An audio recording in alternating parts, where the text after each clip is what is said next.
Hey, everybody. Outside the NHL playoffs, we've reached the offseason where we know hockey may not fully stop, but we are out of the 4 to 5 day a week hustle, which is nice. Kids are outside playing other sports, they're doing other things, which is awesome. We encourage that. But they're not getting the same reads, the same decisions, the same game speed reps that they get during the season. And that's where most players tend to fall behind because the first thing to slip is not the hands, it's the hockey brain, the decision making, the reaction speed, reading the plays. That's the hardest thing to rebuild once the season starts. That's where we continue to be really impressed with NHL Sense Arena, especially their Dangle Pro stick handling drills. It's not replacing ice time. They definitely deserve the break, but it's making sure your kids stay sharp when they're not on the ice. So they come back ready and honestly a step ahead. Right now, they're offering an off-season pricing for $299 for the year. That's less than $1 a day, and you can get up to 4 profiles, so all your kids can use it. It's got hundreds of drills, training plans, game modes, everything. If you've got a goalie too, like I do at home, May is goalie month. There's going to be weekly prizes, giveaways, even custom painted masks available. My kid is really excited for that. And as always, you can use the code OKPH to save an extra $25 off your purchase at any time. Head over to nhl.sensorina.com and take a look. You will not regret it. If you want your player coming back confident instead of catching up, this is a smart move, as well as listening to this episode. So let's get you into that right now.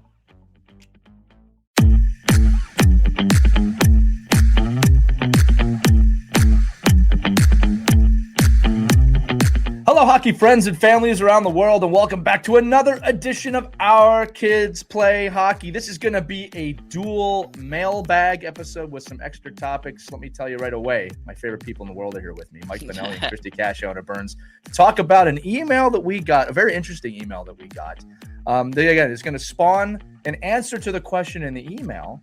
And then it's also naturally going to lead us to talking about several other topics kind of surrounding that, which we're excited to do. So stay with us for the next 40 minutes. I think this is something that's going to apply to a lot of you. And for those of you who think it doesn't apply, it will at some point in the future. Okay, so the coolest part about this letter, which I have in front of me here, is it's coming from Sweden.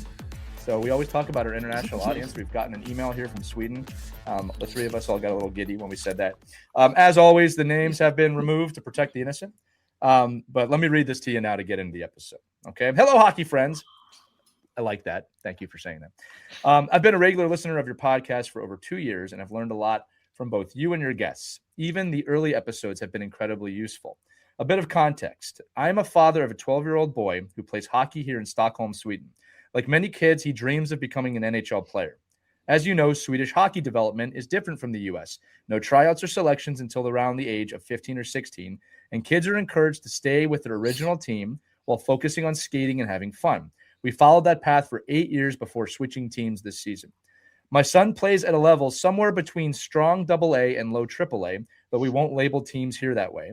He moved teams on the advice of his coaches who felt he needed a more challenging environment. He used to play defense because of his skating, but in the new team, he tried several positions and ultimately settled as a winger, which he loves. He started on the third line, but now he's considered one of the top 3 forwards on the team. He led in goals, assists, and accounts for about 70% of the team's shots over the last 3 months, confirmed by both coaches and parents. Here's my question or topic to discuss. How can a player who is already in the top few percent of their team continue to develop when there's no one above them to chase? My son is improving, but I worry that without stronger competition around him, he may slip into a comfort zone that slows his growth. Best regards from this person. First off, extremely well-written letter. Yeah. I think it's also important that we let our audience know that in Sweden, if he's saying his coaches have asked him to move, that's probably very true, right? Like this is not, I didn't take this letter as, oh, this guy thinks his kid's the best. Yeah. Like if he's writing this, it is probably true. So I want to set that context up for the audience. Because it's a really great question of, hey, my kid is really succeeding. I don't know if I can find the talent. What do I do? Right. Gang, where do we want to start? Isn't this interesting that this is a universal dilemma? Because I think we've all been through that. I can remember in the early days when my kids were showing some promise, their skills were a little bit more advanced than the others. Then you hear the whispers and you start to feel the pressure. Oh, they need to be off that house team. They need to be with better players. That's the only way they're going to grow. That's the only way they're going to get better, to be with players who know how to chase that puck better. The better coaches are at those higher levels. You hear that, but then you take a step back and it is a case by case basis. So, look at the full picture. Is your kid in a place where they're developing? Because as we talked about so many times on this show, development is a process. It doesn't come instantly. Yeah, you want them challenged, but it's not such a bad thing to be the leader on your team. There are a lot of benefits to that.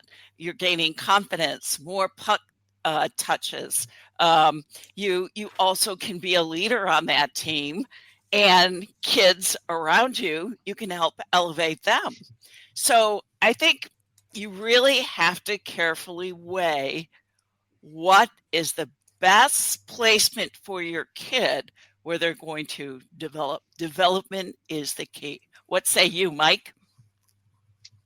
Yeah, I mean, development always. I mean, you're spot on as far as like what you need to do and the challenges as a parent when you have a player that seems to be progressing and people around you are saying they're progressing and you're seeing other players like, that player kind of moved on and they're doing much better in this other environment.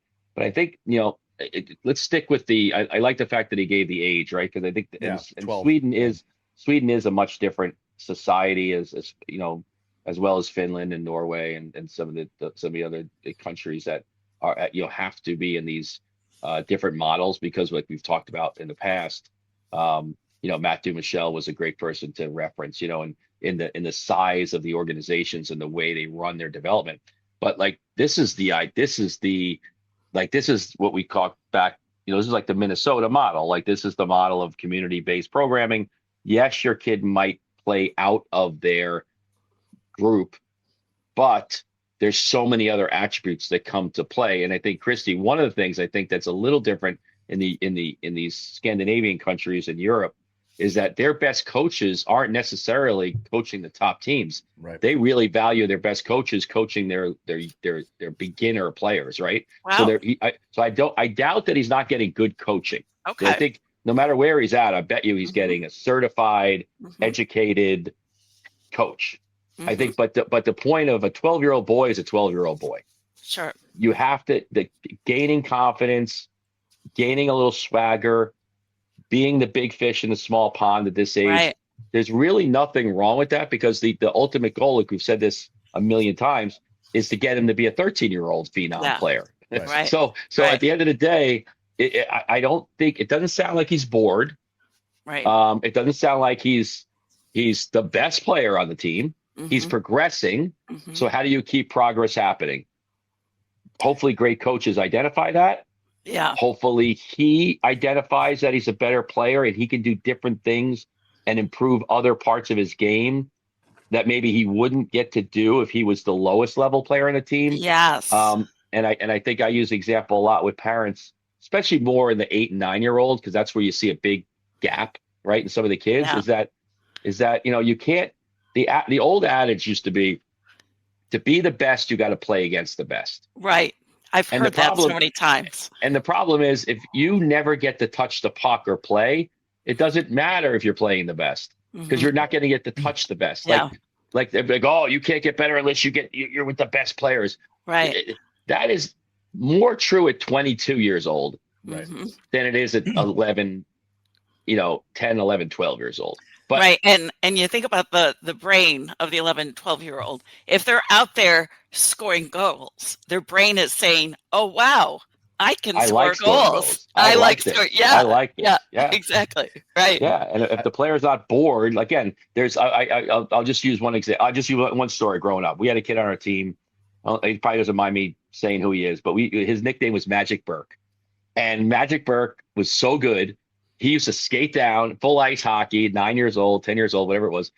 And and just to challenge himself, he'd skate around the net once before he'd score. Wow. And so he'd go down and skate around. Show off. and then I'm like, I'll never forget, like at 14, I'm like, hey, where's Magic Burke? And like, he doesn't play hockey anymore. Wow. He just never got better. He was a great 8-year-old and just never became a good 10-year-old. And I think that like that kind of, I always reflect back on that Because me, I was the worst player on the ice. Like I was already 3-4 years behind these kids, right? And I'm like, I can hardly stand up on the ice. And I'm watching this kid like, oh my God, that's Wayne Gretzky out there, basically. Right. And and then at 14, they're not playing hockey anymore. For whatever reason. But I'm just saying he's in a really good, it sounds like if you're this parent in Sweden or in Hoboken, this is a great place to be for your kid, because hopefully they're the person that's getting all of the other love from the team and the coaches and the parents. Oh my God, thank God that I don't know, Jan is here. Thank God he's here. Yes, he saved the game. And he saved the game. Or get out there and score the game. Right. So there's so many great attributes to it. I'm not a believer that, I don't think that at this level it's holding anyone back. If it's in the right context and he's getting the right development in there, in the training and the practice and all the other stuff that doesn't include just being on the ice in a game. Right. And you guys, we have heard this from even, the top NHL players who've been on the show. Being a leader on the team, being a better player on the team is never a detriment to your development. Yeah, I want to tell the younger side of our audience too, never to underestimate the influence that Magic Johnson had on anybody playing sports in the 1980s with Magic Burke and Magic Mark Johnson. I think we got to start calling you Magic Mike Benelli here, Mike, moving forward. Magic Mike. For those who don't know who Magic Johnson is, let's be careful of that one. That's we're a PG. Picked up on that one. That's why I added his last name. We're a PG show here. Magic Mike Benelli. It's better than Monday morning, Mike. Again, if you don't know who Magic Johnson is, go search Magic Johnson, Los Angeles Lakers. You'll find out. I've got a bunch of notes here already, gang. So when I look at this email, I'm gonna address this now a little more bland. So to the person that wrote the email, I'm not speaking necessarily directly to you here, right? But in general here, right? Mike, you made a great quote there of like, to be the best, you got to play against the best. Look, there, as you said, there's some truth to that. I think that sometimes quotes like that are always missing something, and I think that what's missing in that quote is the best competition is yourself. Right. And I think that when you start to address it like, well, I have to be my strongest competitor, that opens up the door for a lot of different things. So one of the first things I want to say here is that if your kid, and this is to everybody, is really excelling under the age of 12 up to the age of 12, fantastic. My question always is, well, what are they doing away from the rink? What kind of off-ice training are they doing? What kind of studying are they doing? Because in my experience, the kids that separate themselves at the older age, they're not just performing on the ice. This is a character thing. It's what they're doing away from the rink. Are they taking 500 shots a day, forehand and backhand? Are they studying clips? Are they obsessed with the game? My answer to the question is if you want him to get better and playing against better talent is not there, what are you doing at home? And there's a caveat to this. And I wrote this down. And I want to say this again. For the person that wrote the email, I'm not saying this directly at you. It's a question that always comes up with me when I get emails. You're asking a great question here. Great question. Is your kid aware that you're asking this question? Does the kid want to know the answer to this question? Is it even on his wavelength of, hey, I'm really good and I want to be better, right? And it always makes me think about this because I get asked questions from parents a lot, and I'll ask back, what does your kid think? And I'm often, I don't want to use the word disappointed. I'm astonished. They haven't spoken to their kid about it, which tells me that this is more your dream than your kid's dream at the moment. It doesn't mean your kid doesn't love hockey. It doesn't mean your kid's not excelling. But your kid has to be involved in that conversation, and your kid has to be the one that steps up to do the training. Now, again, we always say you can cultivate it. You can tell your kid, hey, listen, why don't we set up a training gym? Why don't we do this? And if they go, yeah, that's awesome, now you're in the right realm. If they go, no, I don't want to practice. All right. Yeah, disappointing. Don't get me wrong, but that's their answer at this point. The other thing about 12 is a really interesting age. I'm going to quote, we don't usually do this. I'm going to quote Spittin' Chicklets. and I'm going to do it because Whitney said something really profound. He said, everyone's great at hockey until, and I'm drinking and, other extracurricular activities play into the game. I'm making that PG for everybody, but your kid is going to go through puberty. Let's just say it. All right. And there's going to be distractions. That's when you find out how serious they are about the game.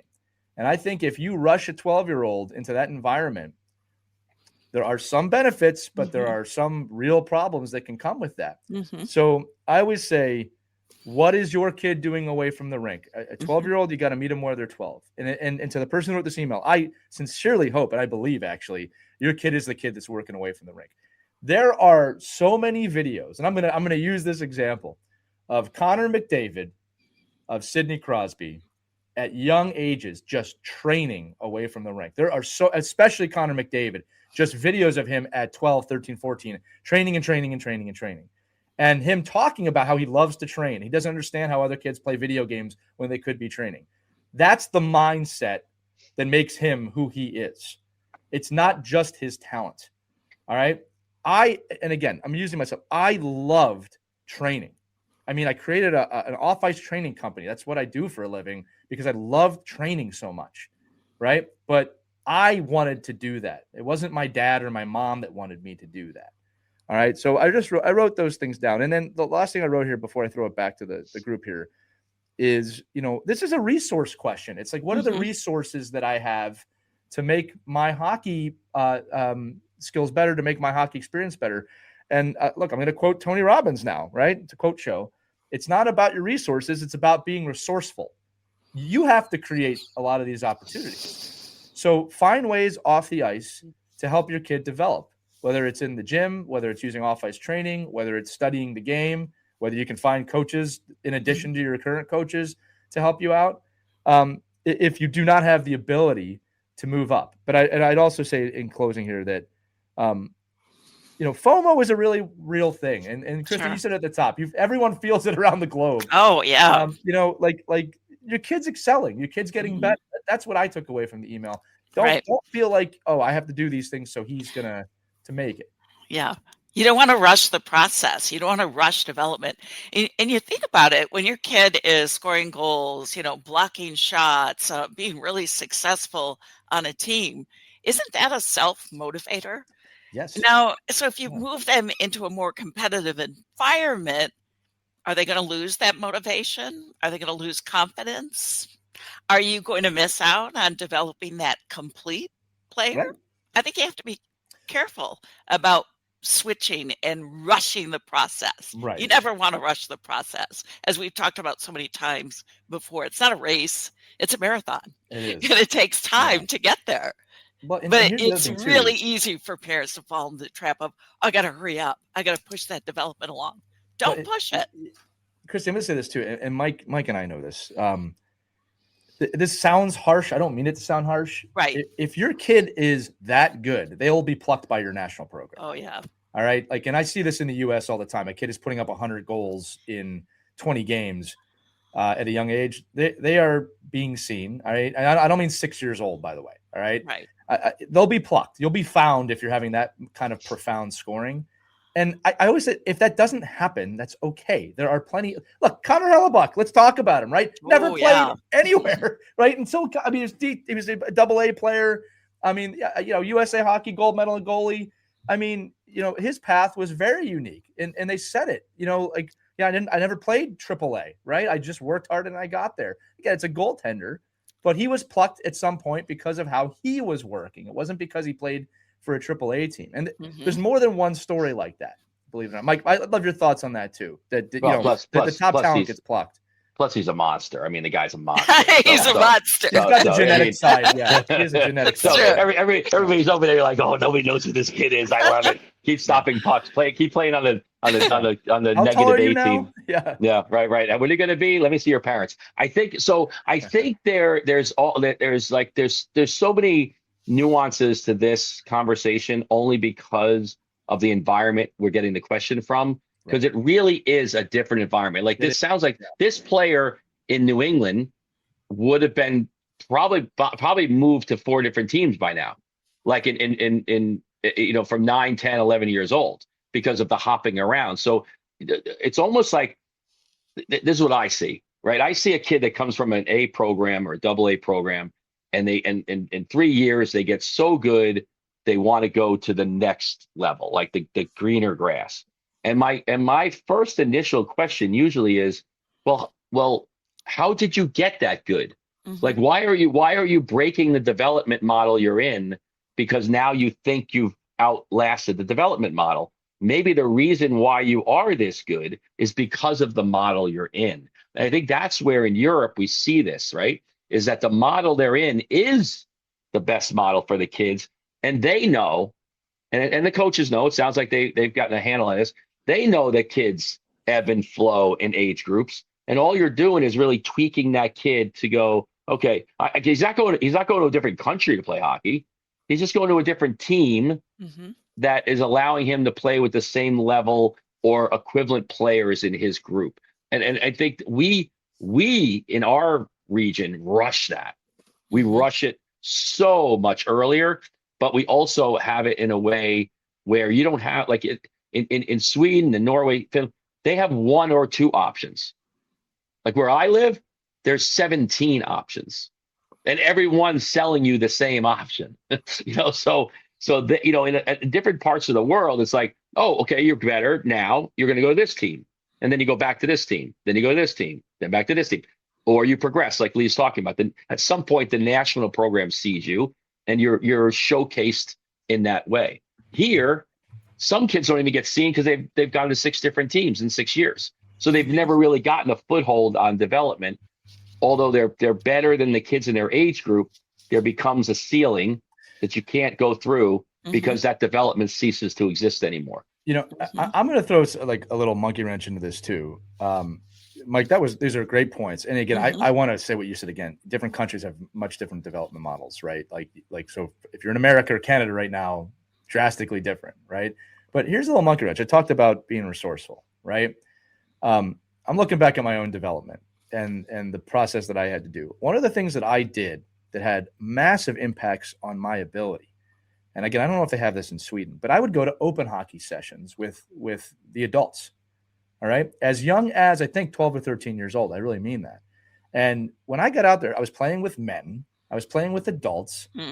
And I learned a tremendous amount just from playing with these guys. I also had the place to try new moves and to try new things. I can. This is going to sound funny to the younger kids, but I remember the first time like really working on toe drags, which at the time I played was not a thing. It was not like a big. That was a huge move when I played. Like that was a Michigan level move when I played. I mean that. And I remember trying it open hockey and failing. And then I pulled it off against the best player on the ice. Wow. And I remember like thinking it took everything I had to do that, but I did it. And man, did that build my confidence, because not only did I do it to someone who was like 21 years old when I was 15, but now I'm playing against people my age again. So I always say open hockey is one of the best resources you can have if you can get in. Now, the other side of that is this, and I'll thank my dad for this one. I didn't go to open hockey at 15 as a cocky 15-year-old ready to show up all these college guys and adult guys, right? I was told to be very respectful, and I introduced myself to these guys. I made it apparent how much I love the game, and I told them I'm trying to learn. And when one of them would do something amazing out there, I'd go up to them and I'd say, how'd you do that? Can you show me how to do that? Those guys adopted me. They wanted me to learn, and they taught me a lot of things. And here's the other thing too. They were not light on me. They had no problem throwing me into the boards. It was funny to them, right? Just they're way bigger than me at that age, right? So, that's what I mean about being resourceful and finding ways to teach yourself the game. Now, again, I don't know what Swedish hockey. I'm sure there's open hockey there as well. All right, but there's 2 points here: finding the places, finding the access to learn, and then I'm going to say it again. My attitude, my professionalism, helped me out. Right? People wanted to teach me because I clearly wanted to learn. I think that's a skill we're not talking about enough, actually. Now that I bring it up, right? Like coaches want to coach. Right? If you come up to me now if I'm out there playing and a kid comes up to me and wants to learn, man, I want to teach you. And I'm not just talking about coaching right now, right? You want to send the elevator back down. So maybe find those people, right? Or find those opportunities for you to get on the ice and try some things, right?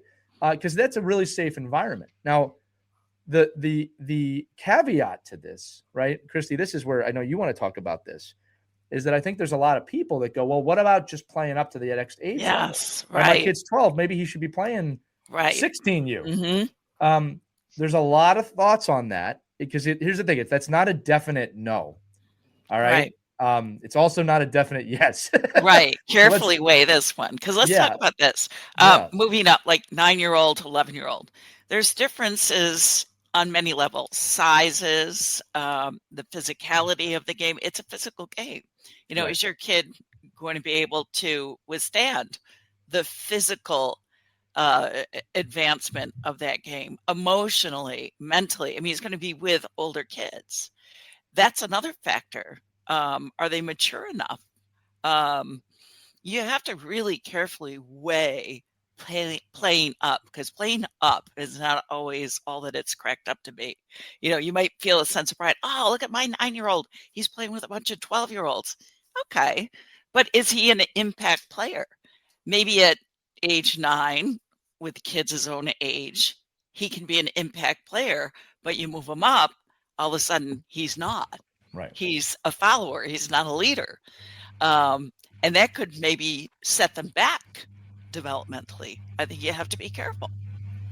Yeah, there's so many pieces to this too about Yeah, playing yeah. up, right? Let's dissect. And because it's like, I remember as an admissions director for a long time at the high school, prep school level, I used to have a lot of parents that would like, oh, well, like my son can come here and play as a 9th grader and blah, blah, blah. I think, no problem. I go, yeah, but I mean, I said, do you know what 12th graders do in the locker room? Like, do you know what they Exactly. talk about? Like, do you know what kind of life a 10th grader is different than 11th and 12th grader? And it's the same thing with a phenom, mite playing squirt or squirt. Like if your squirt's playing with peewees, and maybe those 12U kids are getting phones for the first time, and your son doesn't know what a phone is, or like there's all kinds of pieces in the development. You talked about maturity, but it's also just the fact of what I find a lot is sometimes these kids have like this sense of entitlement, and the parents, because they're playing up,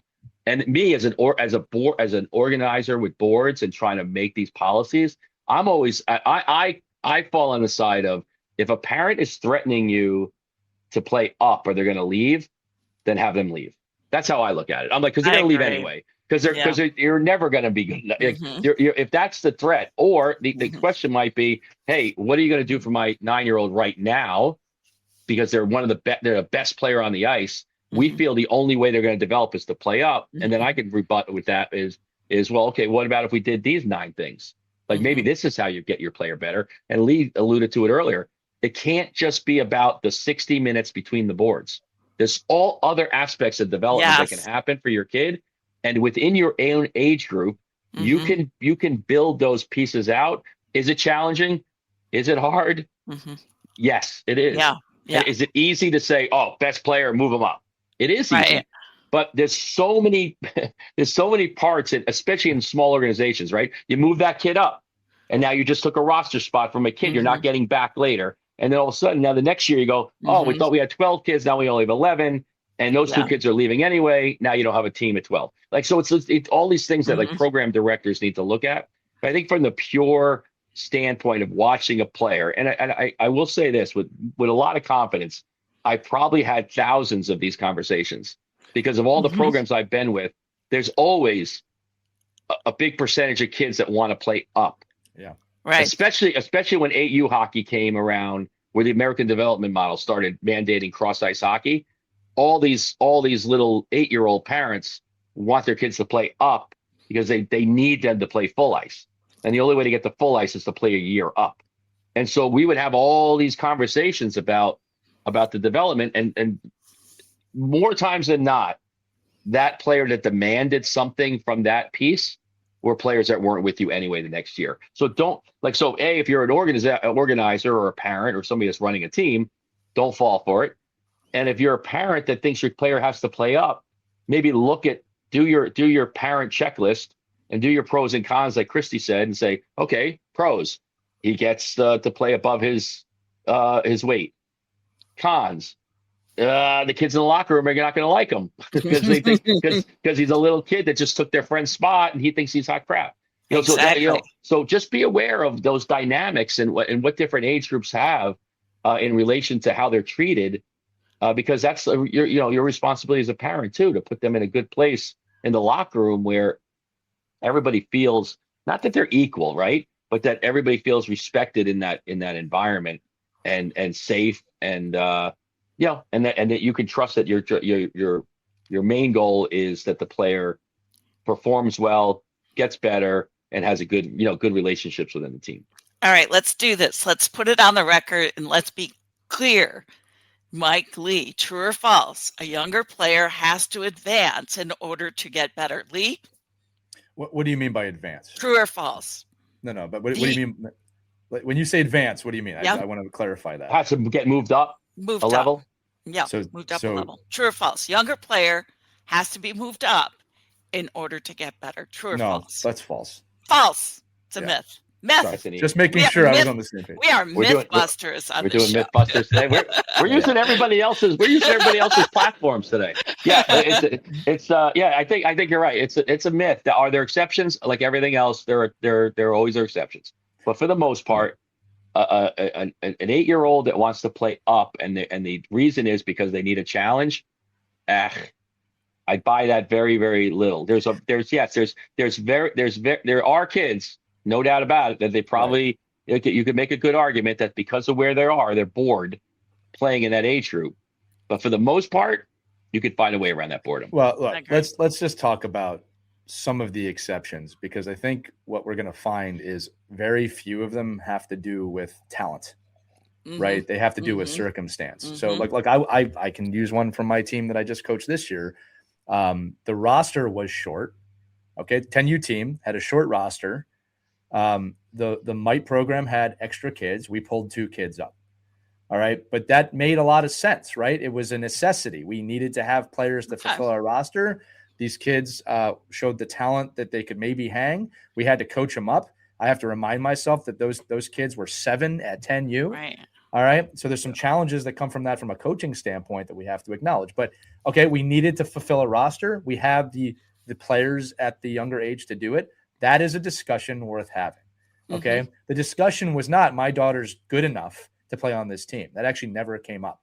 All right. It was we need 2 more players. So that's one. Okay. Another exception, and it's not so much playing up, but it's playing to a higher level. I know a young man who was a 3rd-year squirt. All right, just happened to work that way. He started in squirt early, and I can tell you that he had started to outgrow the talent level of the team he was on. So he moved from a tier 2 team to a tier 1 squirt team. That is an appropriate move to me. He made the team. He tried out and he made the team. I don't have a problem with that. And he's playing at a higher level of squirt. That's not necessarily moving up to another age. Okay. Those are the only exceptions that I can think of right now that makes sense. It's really just the one. All right. I think that, the other thing you got to think about, and Mike, you and I know this as coaches, oh man, parents, it is a nightmare for us when one kid moves up or 2 kids moves up, because now every parent thinks their kid should be moved up. So I understand why there are some really strict rules within organizations about you got to play at the level you're at, unless there's an extreme circumstance. All right. And again, look, I would say this too, adversely, kind of mildly hypocritically. All right. Let's just do squirt to Pee Wee right now. Sure. If there's a squirt player that is scoring 100 goals and he wants to move up, his parent wants to move up, and it's so obvious that he is or she is light years ahead. I do think there's a discussion that can happen there. I'm not even saying they should do it, right? But I think there's a discussion because organizations do have a responsibility to develop the players to the best of their ability. All right. Now, there's a lot of things with that. Like, who's the coach? Where's the coach? Do you need a player at that team? I would never move up if you have a great coach. If you have a great coach that's really teaching you the game, don't go anywhere, because they're going to learn more from that coach than if they just go against older players. Last thing I'll say on this too, some exceptions to the rule. All right. Spring hockey, summer hockey. All right. Now my kids don't play in the spring, but if you do spring hockey or summer hockey, that's a time to maybe toy with this a little bit. Okay. It's much lighter. It's 10 games, right? If you feel like you can get your kid into the older, like sometimes spring hockey has broader age levels too, Christy, right? Like, so sometimes they'll put squirt and Pee Wees together. That's true. They do. So it's like, now is your chance to kind of test that out, see how they do against the older kids. All right. Because it can be really intimidating for a kid to be playing up with older kids. This is going back to the early part of the episode. Have you spoken to your kid about this? Does your kid want to move up to the upper level? All right. Because I know parents that have just thrown their kids to the wolves. Yeah. And here's the thing. Sometimes they say, well, my kid performed. He was terrified. He was terrified. Well, that's how you build them. I'm like, that's how you burn out and they quit when they're 16. Yeah. All right. Exactly. Just be careful with that is what I'm trying to say. Well, and I think as an organization too, you have to really you've got to let go of a player. Like say if there's a player that's a 10U major, right? Second year sport, and they're really good. And the inclination is you're moving them up to 12U because you don't want them leaving to go to another program's better 10U team. And I think you really got to weigh that. I don't think moving up is the answer. I think going to the age that the player's in at a better program for the player is better. I think. But again, these are things that you have to struggle with when you're in it, depending on the size of your organization, where you have to say, okay, I'm gonna go against what I really think because I don't want to lose the player. And I will say from experience that a lot of times it actually goes the other way. It's let the player go. Right. When they get to the right level and they feel like they've satisfied the level they're at, and your team ends the next year is better, they come back. And I so a lot of times to what Lee was saying earlier, just look at it from an organization's perspective, because there's a domino effect. When you do it for one, you have to do it for all, or you have to fight the fact that you didn't do it for all. And then you have I've had situations where, parents have had kids in just for this year, right? Say you had a 2019 and a 2018, or a 2017 and a 2018. The 2017 this year would be a squirt minor, and then the 2018 would still be a mite. But you might say, the parents are like, well, we can't swing this. This is impossible. So can the player play up? Because the player obviously can't play down, right? So that is something you have to think about. You weigh and you say, okay, well, this family, they wouldn't even be able to play the sport or logistically make this work. So there's always circumstances, but I think the overall goal is, well, two things. If you're a non-parent right now listening to this and you're planning on having kids in the future, don't have your kids so close. You got to spread them out. And then, then you don't have to worry about it. then you don't have to worry about it. Get the hockey calendar out and figure it out. And, don't have kids during spring breaks and things like that. But on the other side of this, if you're looking at the big picture, just understand that organizations have to look at this as well for the health of their organization, their team. Right. And again, I go back to, I know it's so easy to want to hit the gas pedal when you see that your kid is excelling, right? But then I go back to asking that question, what's wrong with your kid being the star, and let that star shine? There's nothing wrong with that. And teams need kids who are talented and can be leaders and can challenge the other kids on the team. There's nothing wrong with that. Well, Christy, I'll tell you this, that the moments that I had where I decided that this game was going to be my life, right? And I hope you know what I mean by that. We're on that team that you just spoke about. When I was fully confident and fully into it, that's when the dream really grows, right? Yeah. When I was struggling, it's not that I didn't have the dream, but it's tough. it's a grind at that point. Yeah. The cultivation of the dream comes from those moments. Yeah. Right. I want to say these two things before we close this out too.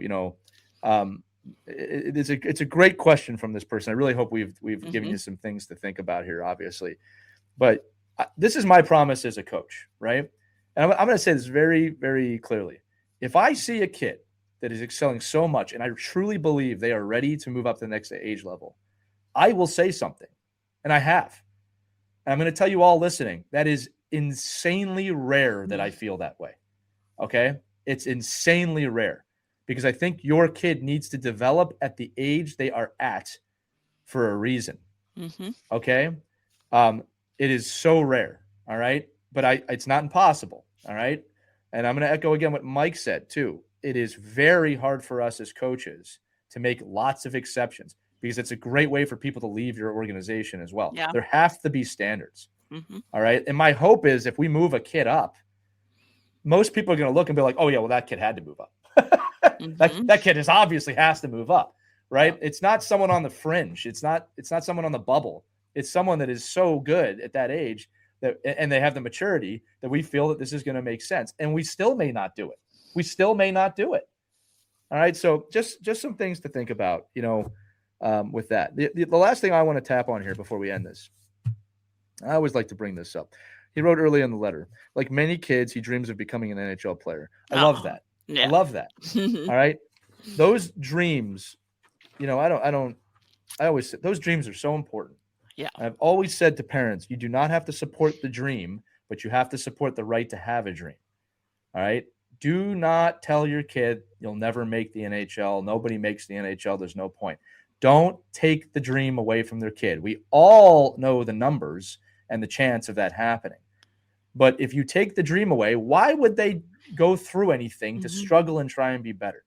You are teaching your kid not to try when you tell them not to strive for their dream. You can tell them there are no guarantees. You can tell them it's insanely hard. You can tell them it's going to take an unbelievable amount of work and you may not make it. You can tell them all those things, but also tell them it is worth trying. It is worth giving your all because if you have a dream, you should pursue it.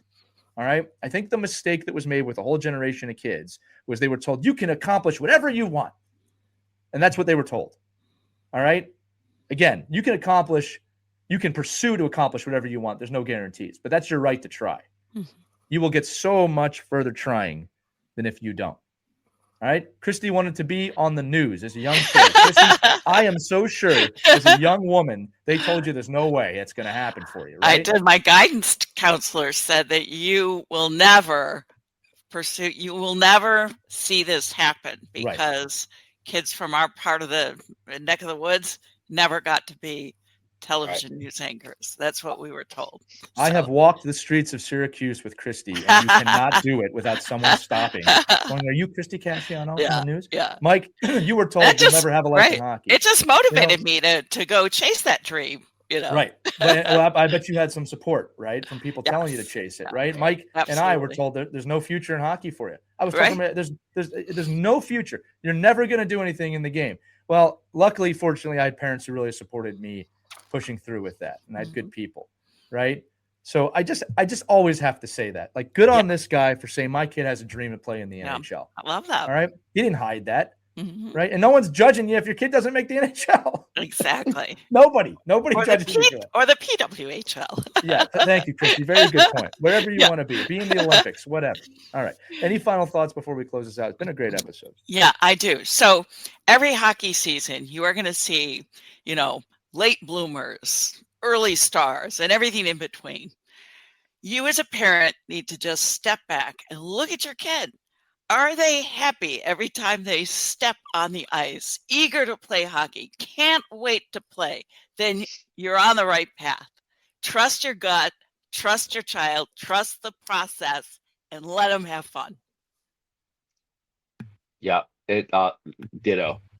I think it's just so hard. It is really difficult not to chase and look over the fence and do all this kind of stuff. It's really just really enjoy the process and the opportunity to watch your kids play, and it'll take them where they want to go. And you know what? There's going to be some that are going to go to play professionally.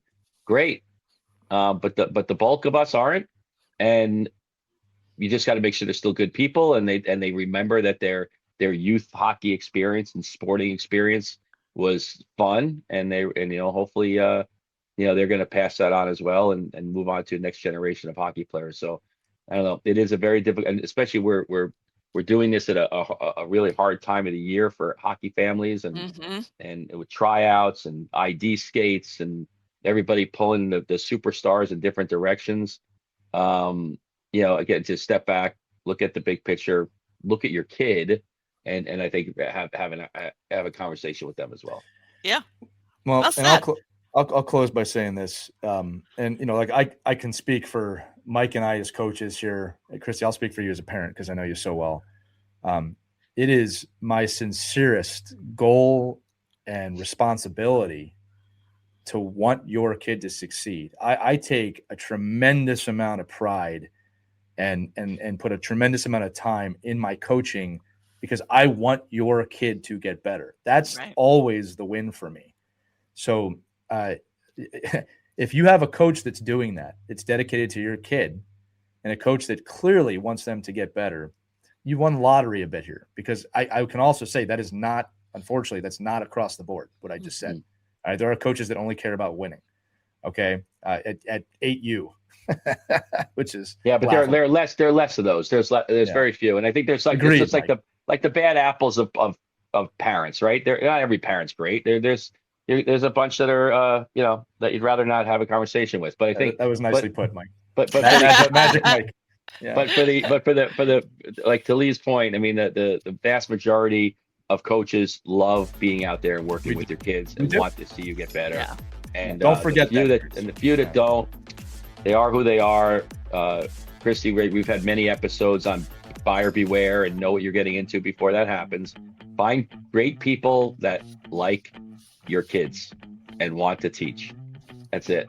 Doesn't matter if they played in the NHL or played rec hockey or never laced on a pair of skates. Just find people that really care about your kids and want to see them develop, and find a coach that says, like, I don't want to be your last coach. That's it. I love that. If you want to write us a letter like this and have us talk for 45 minutes about a topic of your choosing, please feel free to email us at team@ourkidsplayhockey.com or find the link accompanying this episode in the description. Let us know your name and where you're from. Sincerely, folks, we love getting these emails. We want this to be a community-led show, and it really is. So thank you for that. But that's the episode. For Christy Cash, Anna Burns, and Mike Benelli, I'm Lee Elias. We will see you on the next Our Kids Play Hockey. Have fun, everybody. We hope you enjoyed this edition of Our Kids Play Hockey. Make sure to like and subscribe right now if you found value wherever you're listening, whether it's a podcast network, a social media network, or our website, ourkidsplayhockey.com. Also, make sure to check out our children's book, When Hockey Stops, at whenhockeystops.com. It's a book that helps children deal with adversity in the game and in life. We're very proud of it. But thanks so much for listening to this edition of Our Kids Play Hockey, and we'll see you on the next episode.